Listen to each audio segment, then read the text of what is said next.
Ok. Buongiorno professoressa. Buongiorno. Oggi lei descrive un affresco. Sì, esatto. Chi è il pittore? Il pittore Fasoro Di dov'è? è italiano. Quando dipinge l'affresco? Dipinge l'affresco il 1550. Che titolo ha l'affresco? Titolo è bello. Quante persone ci sono? Ci sono 9 persone,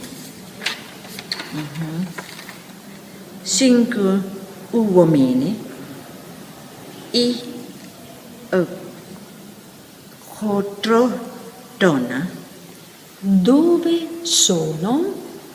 Si sono in Villa Cadono. Cosa fanno? Uno ama la chitarra, tutti ballano. Che colori ci sono? Uno abito è marrone, uno è nero, uno è bianco, uno è grigio, uno è no, è marrone,